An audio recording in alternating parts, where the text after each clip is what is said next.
بسم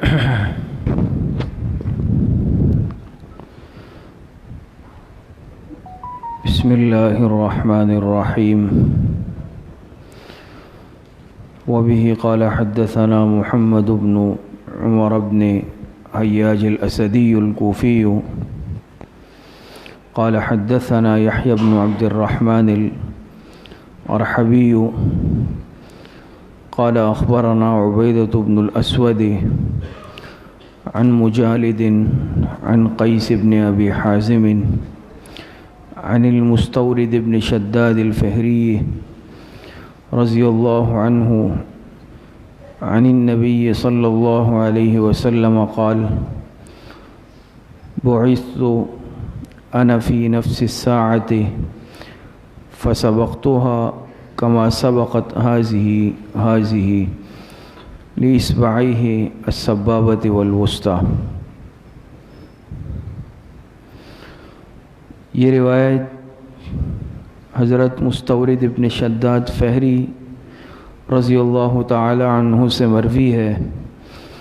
وہ روایت کرتے ہیں جناب نبی کریم صلی اللہ علیہ وسلم سے کہ جناب نبی کریم صلی اللہ علیہ وسلم نے ارشاد فرمایا کہ مجھے اور قیامت کو ساتھ ساتھ بھیجا گیا ہے، جیسے کہ یہ اور یہ والی انگلیاں. تو ابو داؤد نے اس موقع پر اشارہ کیا کہ جس طرح ان دو انگلیوں میں جو دو انگلیاں ہیں سبابہ اور وسطیٰ، ان کے درمیان کم فرق ہے. اب یہ دو انگلیاں کتنی قریب ہے، تو آپ علیہ الصلاۃ والسلام کا مطلب یہ تھا کہ میں اور قیامت اتنے قریب بھیجے گئے ہیں. کتاب الفتن کا سلسلہ چل رہا ہے.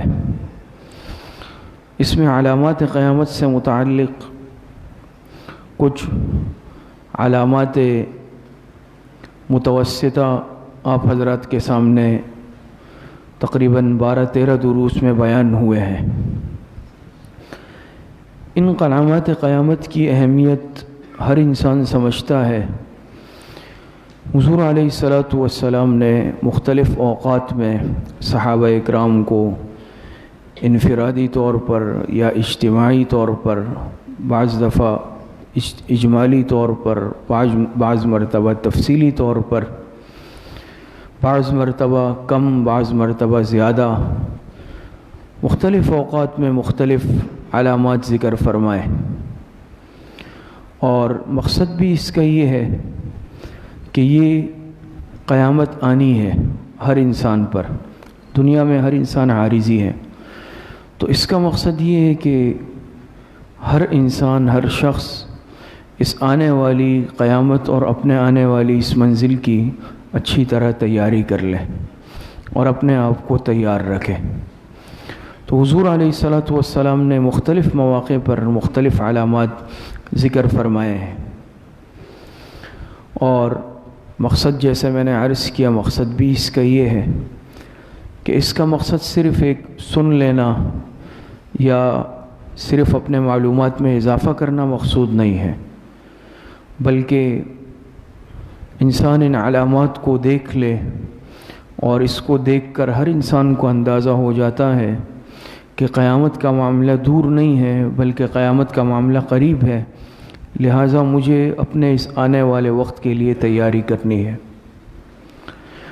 اور حضور علیہ الصلاۃ والسلام نے بعض روایات میں تفصیلاً علامات ذکر فرمائی، ایک ایک تفصیل کے ساتھ، اور بعض مرتبہ اختصار کے ساتھ. ایک روایت میں آتا ہے، حضرت ابو زید یا حضرت زید رضی اللہ تعالی عنہ سے مروی ہے کہ حضور علیہ الصلاۃ والسلام نے صحابہ اکرام کو ظہر کی نماز پڑھائی، فجر کی نماز پڑھائی. اس کے بعد حضور علیہ الصلاۃ والسلام منبر پر تشریف فرما ہوئے اور قیامت کے احوال بیان کرنے شروع کیے، یہاں تک کہ ظہر کی نماز کا وقت ہو گیا. آپ علیہ السلام منبر سے اترے، ظہر کی نماز پڑھائی، پھر آپ علیہ السلام منبر پر تشریف فرما ہوئے، پھر آپ علیہ السلام نے علامات قیامت بیان فرمائی، یہاں تک کہ عصر کا وقت ہو گیا. پھر عصر کی نماز پڑھائی، پھر عصر کے بعد حضور علیہ الصلاۃ والسلام نے علامات قیامت ارشاد فرمائیں یہاں تک کہ مغرب کا وقت ہو گیا۔ اب کتنا وقت ہوتا ہے یہ آپ اور ہم اندازہ لگا سکتے ہیں، اور حضور علیہ الصلوۃ والسلام نے اس دن نہایت تفصیل کے ساتھ آنے والے حالات سے صحابہ کرام کو مطلع فرمایا۔ بعض ان باتوں کو ذکر کیا، واقعات کو جو گزر چکے تھے، بعض ان احوال کو بیان کیا جو آنے والے تھے۔ تفصیل کے ساتھ حضور علیہ الصلوۃ والسلام نے احوال قیامت بیان فرمائے۔ تیسری بات یہ سمجھ لیں کہ علامات قیامت کی جو روایتیں ہیں اس میں بعض جگہ پر تعارض نظر آتا ہے، لیکن اس تعارض کی بھی وجوہات ہے۔ جیسے مثال کے طور پر بعض روایتوں میں آتا ہے جو دجال آئے گا کانا دجال، تو بعض روایتوں میں ہے کہ اس کی دائیں آنکھ کانی ہوگی، بعض روایتوں میں ہے اس کی بائیں آنکھ کانی ہوگی۔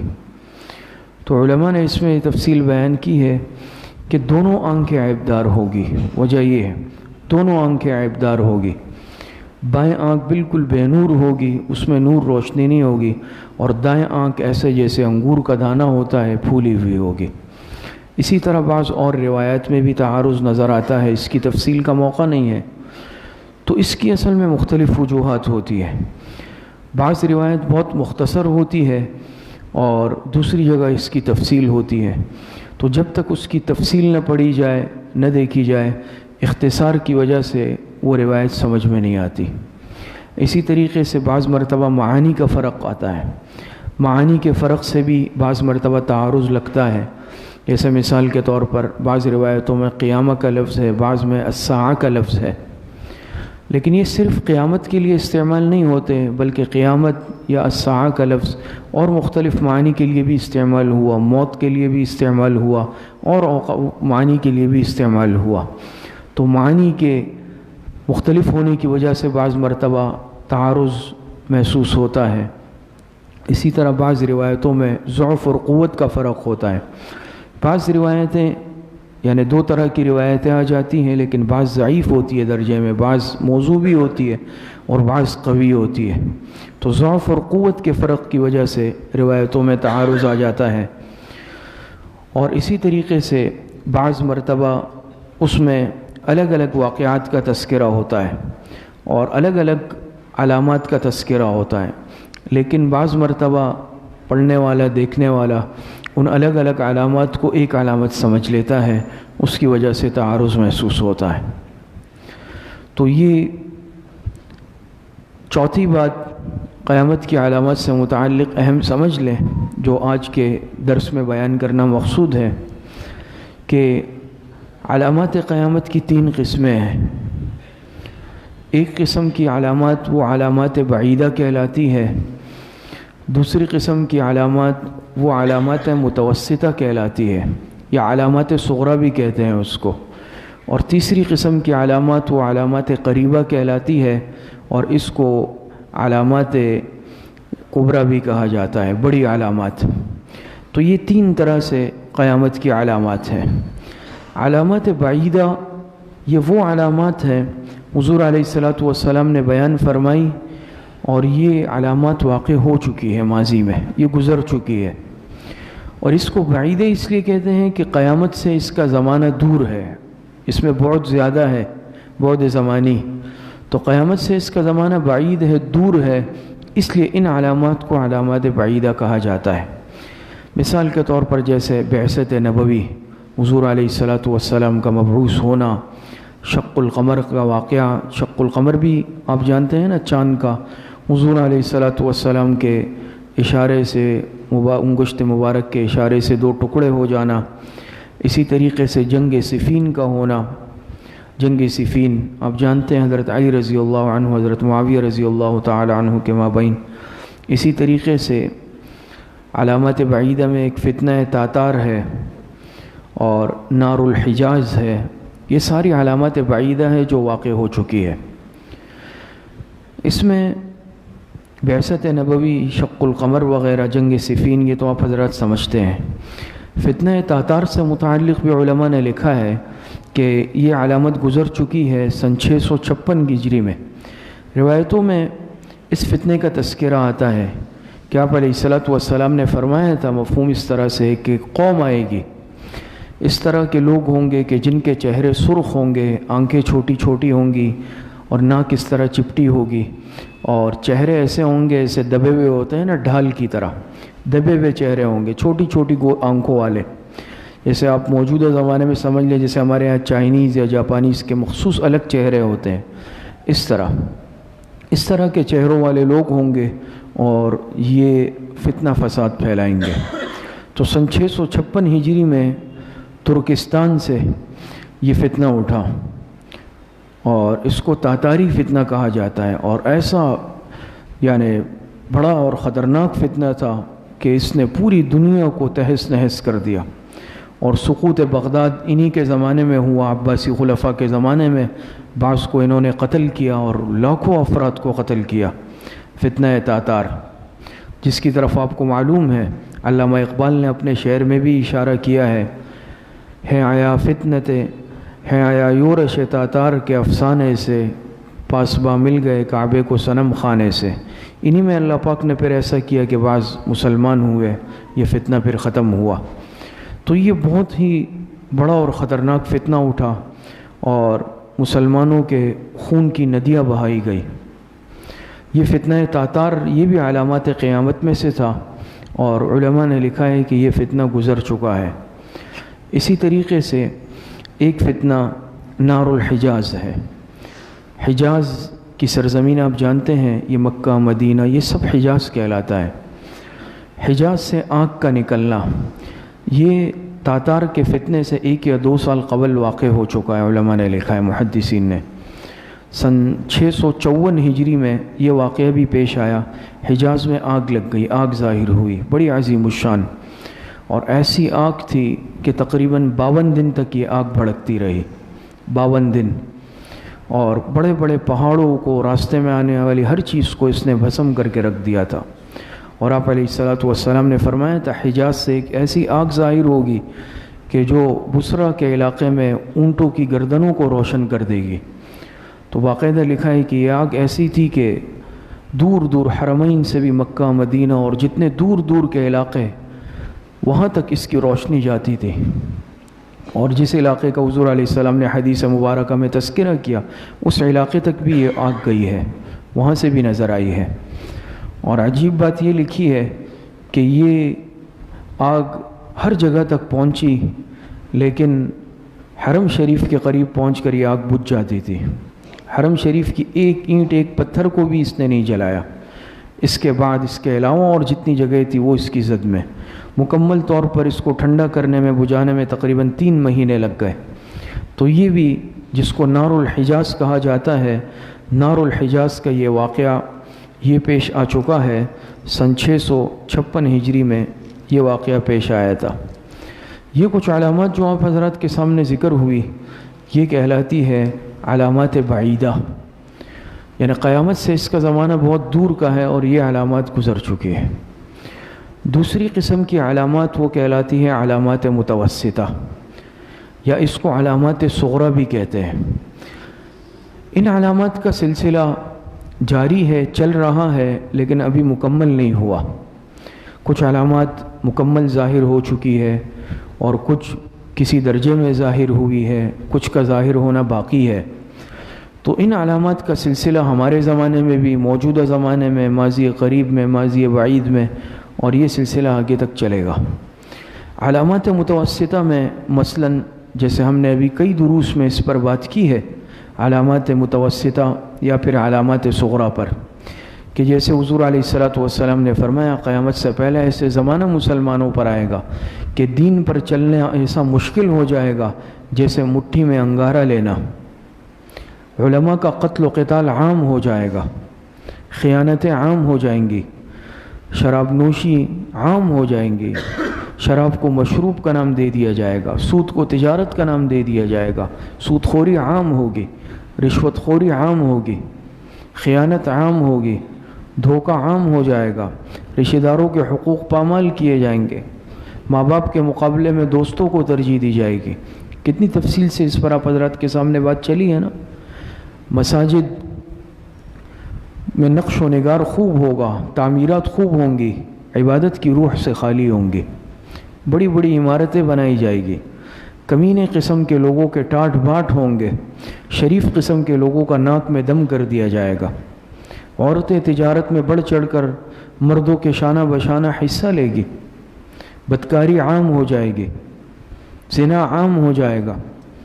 یہ ساری علامتیں آپ حضرات کے سامنے تفصیل کے ساتھ بیان ہوئی ہے۔ تو اس میں آپ موجودہ حالات دیکھ لیں، قتل عام ہوگا اس زمانے میں، قاتل کو پتہ نہیں میں کیوں قتل کر رہا ہوں، مقتول کو معلوم نہیں مجھے کس جرم میں قتل کیا گیا، خائن کو امین سمجھا جائے گا، امین کو خائن سمجھا جائے گا، سچے کو جھوٹا سمجھا جائے گا، جھوٹے کو سچا سمجھا جائے گا، مال کی بنیاد پر ترجیحات ہوں گی۔ یہ ساری اس سے بھی زیادہ تفصیلات بیان ہوئی ہے۔ تو یہ علامات کہلاتی ہیں علامات متوسطہ یا علامات صغریٰ، یہ چھوٹی علامات ہیں، اور متوسطہ اس کو اس لیے کہتے ہیں کہ یہ درمیانے زمانے میں قیامت سے بہت دور بھی نہیں ہے، جیسے پہلے والی علامات سینکڑوں سال پہلے سن 600-700 ہجری میں گزری، یہ ہماری 19ویں 20ویں 21ویں صدی میں ساری علامات ہیں، اور قیامت سے بالکل قریب وہ دوسری علامات ہوں گی، بڑی علامات۔ تو یہ ایک درمیانی مدت میں ہے، آپ سمجھ لیں۔ اور صغریٰ اس لیے کہتے ہیں کہ اس کی زیادہ تفصیلات نہیں بیان کی گئی، جیسے اب علامات کبریٰ سے متعلق یا قریبہ سے متعلق بات آئے گی تو اس کی زیادہ تفصیلات، اور دوسری یہ قیامت کی بڑی علامتوں میں سے نہیں ہے، یہ چھوٹی چھوٹی نشانیوں میں سے ہے جو ہمارے معاشرے کے اندر آج یہ برائیاں پائی جا رہی ہیں۔ تیسری قسم کی علامات وہ علامات قریبہ کہلائیں گی، یا اس کو علامات کبریٰ بھی کہا جا سکتا ہے، بڑی علامات، بڑی بڑی علامتیں، اور اس کو قریبہ اس لیے کہیں گے کہ یہ قرب قیامت کے قریب ہوں گی، بس اس کے بعد قیامت میں زیادہ وقت نہیں ہوگا، اور قیامت کا وقت اس کے بعد، یعنی آپ سمجھ لیں کہ قیامت میں وقت کم ہوگا، اس کے بعد جلد ہی قیامت قائم ہو جائے گی۔ علامات قریبہ یا علامات کبریٰ میں جو علامات ہے، اس میں ایک ہے ظہور مہدی، حضرت امام مہدی رضی اللہ تعالی عنہ کا ظہور ہوگا، امام مہدی رضی اللہ تعالی عنہ ظاہر ہوں گے۔ اسی طریقے سے ایک بڑی علامت خروج دجال، دجال نکلے گا، اور یہ نہایت ہی خطرناک فتنہ ہوگا۔ جیسے میں نے ابتدا میں عرض کیا کہ آپ علیہ السلام نے بعض علامات کو اجمال سے، اختصار سے ذکر کیا، موبائل بند کر دیں، بعض علامات کو حضور علیہ السلام نے تفصیل سے ذکر کیا، ان تفصیل میں یہ ظہور مہدی، خروج دجال اور نزول عیسیٰ علیہ السلام یہ ہے۔ یعنی مقصد اس لیے تھا تفصیل کا کہ حضرت مہدی رضی اللہ عنہ ظاہر ہوں گے تو ساری تفصیلات حلیہ پورا بیان کیا تاکہ لوگوں کو پہچاننے میں آسانی رہے، اشتباہ نہ ہو۔ اسی طرح یہ دجال کا چونکہ بہت بڑا فتنہ ہوگا، اس کے شر سے اللہ پاک ہم سب کو محفوظ فرمائے، یہ بہت بڑا آزمائش اور فتنہ ہوگا، تو آپ علیہ السلام نے ان کی بھی ساری تفصیلات بیان کی تاکہ امت اس دجال کے فتنے کا شکار نہ ہو جائے، ساری جزیات اور تفصیلات بیان کی، ایک ایک چیز کی تفصیل۔ اسی طرح حضرت عیسیٰ علیہ السلام تشریف لائیں گے قیامت سے پہلے، اور یہ دجال کو قتل بھی کریں گے، تو ان کی بھی تفصیلات آپ نے بیان فرمائی، اس وجہ سے تاکہ کوئی اور جھوٹا شخص کذاب حضرت عیسیٰ علیہ السلام ہونے کا دعویٰ نہ کر لے، اور اگر دعویٰ کرے تو شناخت میں آسانی ہو۔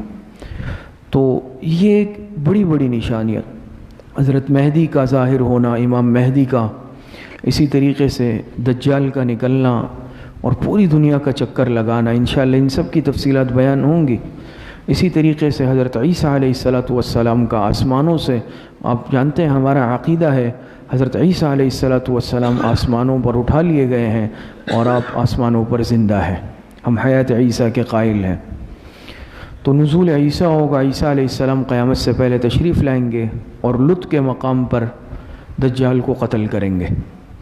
اسی طریقے سے یاجوج ماجوج کا نکلنا، یہ بھی بڑی علامات میں سے ہیں، اس کی بھی انشاءاللہ تفصیلات بیان ہوں گی کہ یاجوج ماجوج نکلیں گے اور یہ بھی بڑی تباہی پھیلائیں گے۔ اسی طریقے سے سورج کا مغرب سے نکلنا، آپ کو معلوم ہے سورج نکلتا ہے کس جانب سے؟ اللہ پاک کا نظام مشرق سے ہمیشہ نکلتا ہے، لیکن قیامت سے پہلے جب قیامت قائم ہونے والی ہوگی اس دن سورج مغرب سے نکلے گا، یہ علامت ہوگی کہ اب قیامت آ گئی۔ اسی طریقے سے دابۃ الارض ایک عجیب قسم کا جانور ہوگا، وہ زمین سے نکلے گا، باتیں کرے گا، اس کو دابۃ الارض کہتے ہیں۔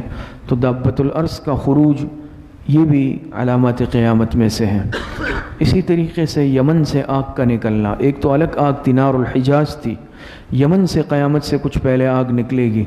تو یہ وہ علامتیں ہیں جو علامات قریبہ یا علامات کبریٰ کہلاتی ہیں۔ تو انشاءاللہ یہ علامات جو علامات بعیدہ تھی وہ تو گزر چکی ہے، اس کی تفصیل کی ضرورت بھی نہیں ہے، جو واقعات پہلے گزر چکے ہیں۔ لیکن جو علامات متوسطہ تھی وہ تقریباً آپ حضرت کے سامنے بیان ہو چکی ہے، بعض کو تفصیل سے بیان کیا گیا، بعض کو اختصار سے بیان کیا گیا۔ اور تیسرے نمبر پر انشاءاللہ جو اب سلسلہ شروع کیا جائے گا وہ علامات قریبہ یا علامات کبریٰ کا ہوگا، یعنی یہی جو آپ کے سامنے تذکرہ ہوا، حضرت امام مہدی کا ظہور، خروج دجال، نزول عیسیٰ علیہ السلام، یاجوج ماجوج کا نکلنا، دابۃ الارض کا ظاہر ہونا، ان علامات کا انشاءاللہ بیان ہوگا۔ بس یہ آخری بات سمجھ لیں کہ اس کا مقصد بھی یہ ہے ان علامات کا کہ صرف سننا مقصود نہیں ہے، بلکہ انسان اپنے آنے والے جو موت ہے اس کی تیاری کر لے۔ روایت میں آتا ہے کہ ممات فقط قامت قیامتہ، کہ جس کا انتقال ہو جائے گویا اس کی قیامت قائم ہو گئی۔ روایتوں میں آتا ہے بعض مرتبہ صحابہ حضور علیہ السلام سے سوال کرتے تھے کہ اللہ کے رسول قیامت کب قائم ہوگی؟ تو بعض روایتوں مختلف روایتیں ہیں، بعض میں آتا ہے کہ وہاں ایک نوجوان تھا، آپ علیہ السلام نے فرمایا یہ اس پر بڑھاپا نہیں آئے گا کہ قیامت قائم ہو جائے گی۔ اسی طرح اور روایتوں میں بھی اس طرح کے واقعات آتے ہیں کہ آپ نے فلاں کی طرف اشارہ کیا کہ اس بچے پر بڑھاپا نہیں آئے گا کہ قیامت قائم ہو جائے گی۔ کیا مطلب ہے اب اس کا؟ مطلب یہ ہے کہ اس کی موت یعنی سے مراد یعنی جس انسان کی موت آ جائے تو گویا اس کی قیامت آ گئی نا، اس کا تو حساب کتاب شروع ہو گیا۔ تو یہاں پر قیامت کے قائم ہونے سے مراد اس کی موت ہے، یہاں پر حقیقی قیامت مراد نہیں ہے۔ آپ علیہ السلام نے جو فرمایا اس پر بڑھاپا نہیں آئے گا کہ اس سے پہلے ہی کیا ہو جائے گی؟ قیامت آ جائے گی۔ کیا مطلب؟ اس پر قیامت آ جائے گی، اس کی موت واقع ہو جائے گی۔ اور جیسے آپ کے سامنے بات آئی نا کہ فرمایا کہ جس کا انتقال ہوا اس کی قیامت قائم ہو گئی۔ اور اسی طرح ہے نا، جس انسان کی آنکھیں بند ہو جائے، قبر میں جا کے سوال جواب حساب کتاب، اس کا تو معاملہ شروع ہو گیا، تو یہی قیامت ہے انسان کے لیے۔ تو اور اسی طریقے سے آخری بات یہ ہے کہ آپ علیہ السلام نے علامات ذکر فرمائی ہیں، لیکن آج تک کوئی انسان یہ نہیں جان سکا اور نہ جان سکتا ہے اتنی علامات کے باوجود کہ قیامت کب آئے گی۔ اور قرآن کریم میں بھی اللہ پاک نے اشارہ فرمایا کہ اس کا علم صرف اور صرف اللہ پاک کی ذات کو ہے کہ قیامت کب آئے گی۔ ایک صحابی نے پوچھا بھی نا حضور علیہ السلام سے، یا رسول اللہ قیامت کب آئے گی؟ آپ نے فرمایا تم نے اس کے لیے تیاری کیا کی ہے؟ تو آج اس چیز میں اس کوشش میں لگنا کہ کب آئے گی کب آئے گی، اتنے سالوں بعد، جیسے آج کل یہ میڈیا پر سلسلہ بھی چلتا ہے نا 2021 میں، کوئی کہتا ہے 2000 فلاں میں 2000، اس کا علم صرف اللہ پاک کی ذات کو ہے قیامت کب آئے گی۔ ہاں ہم اس کے مکلف اور پابند ہیں کہ ہم اپنی اس قیامت کے لیے اور مرنے کے بعد آنے والی زندگی کے لیے ہم تیاری کتنی کرتے ہیں، اپنے آپ کو کتنا تیار کرتے ہیں، اصل چیز یہ ہے۔ تو اس سے آج ہم غافل ہیں اور اس چیز بحث میں پڑے ہوئے ہیں اس معاملے میں کہ قیامت کب آئے گی۔ اللہ پاک صحیح عمل کی توفیق عطا فرمائے۔ الحمدللہ رب العالمین والعاقبۃ للمتقین والصلاۃ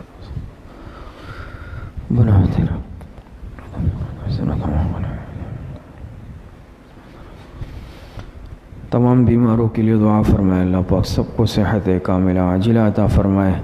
ہمارے بزرگ، ہمارے استاذ الاساتذہ حضرت مولانا مفتی ظہور ولی خان صاحب بیمار ہیں، دعا فرمائے اللہ پاک حضرت مفتی صاحب کو صحت کاملہ عاجلہ عطا فرمائے۔ اسی طرح ہمارے ایک اور بزرگ عالم دین حضرت مولانا مفتی سید نجم الحسن امروہوی صاحب دامت برکاتہم بھی شدید بیمار ہیں، ان کے لیے بھی دعا فرمائے اللہ پاک حضرت مفتی صاحب کو صحت کاملہ عاجلہ عطا فرمائے۔